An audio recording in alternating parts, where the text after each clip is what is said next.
Macron is just about to depart from China after attempting to fulfill a lofty goal to negotiate an end to the largest ground war in Europe since World War II.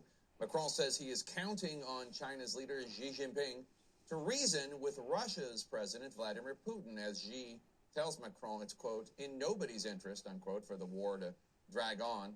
Back on the battlefield, CNN's Ben Wiedemann visits Ukrainian troops defending positions in the east, armed with resolve and very, very old weapons. Zhenya prepares his 50 caliber machine gun. He didn't fire this time, but he needs to be always on alert. Russian forces are nearby. This position on the northern edge of the Kharkiv region hasn't seen much action of late, but the men here have seen plenty elsewhere. In January, Zhenya was in a frontline foxhole in Donbass. From early in the morning, they would shell us with artillery, and right afterwards, their infantry would try to take our positions, he recalls. You could see them. Much of the area south of here saw vicious combat. Last September, Ukrainian forces routed the Russians for much of the Kharkiv region. Before retreating, they toppled this Soviet-era communications tower. Scorched earth, their tactic of choice. This position, manned by the 209th Battalion of the Ukrainian Army's 113th Brigade, is holding steady. Defense, not offense, is the order of the day. Oleksiy was a nuclear physicist before picking up a gun. We have enough ammunition, we have enough weapon and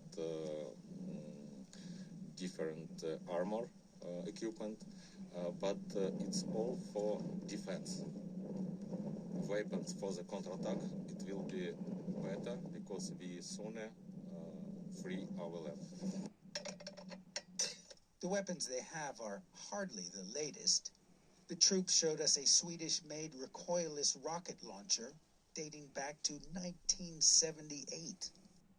They defend their position with other decades-old methods. Beyond this razor wire, just on the other side, are landmines. Fortunately, this area is relatively quiet, which is a welcome respite for these battle-scarred troops. It was a nightmare, is how Yevgan describes the battle in the dead of winter in Donbass. I'll remember it for the rest of my life. 52-year-old Vitaly served with Russians in the Soviet army. This war has severed old ties. We ate from the same pot, he says, reminiscing of his days as a young recruit. That was then, this is now. After so many battles, they prepare for the next. Ben Wiedemann, CNN, in the northern Kharkiv region. And thanks to Ben Wiedemann in Ukraine.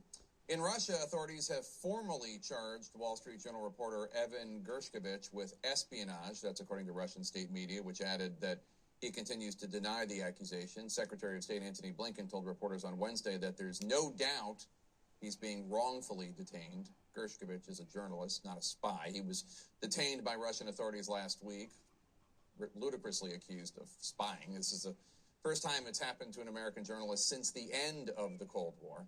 The Wall Street Journal released this statement after reports emerged that Gershkovich had been formally charged. Quote, these charges are categorically false and unjustified, and we continue to demand Evan's immediate release, unquote. Russian state media says a Moscow court will hear an appeal filed by Gershkovich's lawyers against his arrest later this month.